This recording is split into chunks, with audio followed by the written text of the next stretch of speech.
Saudara, ada sejumlah tantangan besar ke depan 2 tahun menjelang pemilu terbesar sepanjang sejarah yang belum pernah terjadi di Indonesia. Akankah gonjang-ganjing itu ada? Bagaimana mengatasinya? Tentu ini menjadi pertanyaan kita semua. Saudara, apa saja yang menjadi tantangan ke depan? Berikut informasinya. Pemerintah sekarang akan melakukan penagihan kepada semuanya. Tidak ada yang bisa bersembunyi.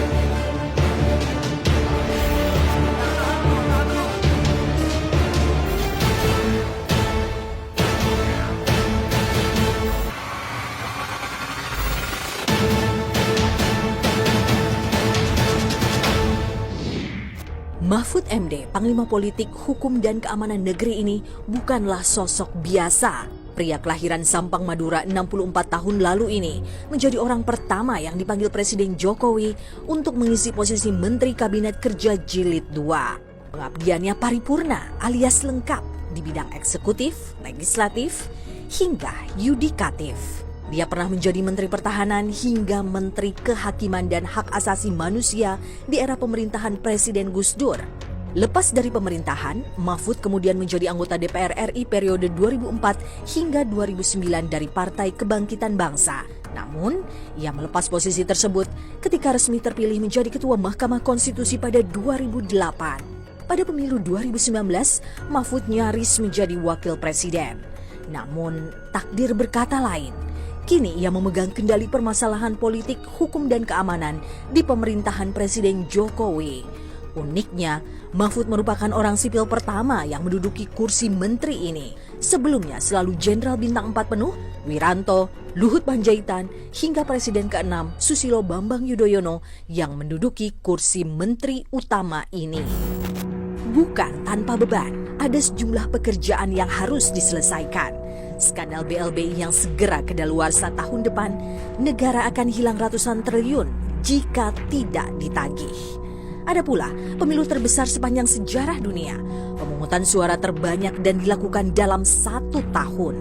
Akankah tak lagi memunculkan korban jiwa? Peneliti soal pemilu punya pendapat lain. Pilkada digeser ke 2 tahun selanjutnya 2026. Pada rapat dengar pendapat yang lalu antara Komisi 2 DPR, penyelenggara pemilu dan pemerintah, sebetulnya ada semangat untuk membuat penyelenggaraan pemilu ini menjadi lebih sederhana, tahapannya menjadi lebih efisien dan efektif. Kalau itu dilakukan, penyederhanaan waktu ini dilakukan, maka potensi himpitan tahapan tidak akan terlalu memberikan kompleksitas tersendiri begitu. Nah, kecuali di tahun 2024 tidak dipaksakan ada pilkada di tahun yang sama.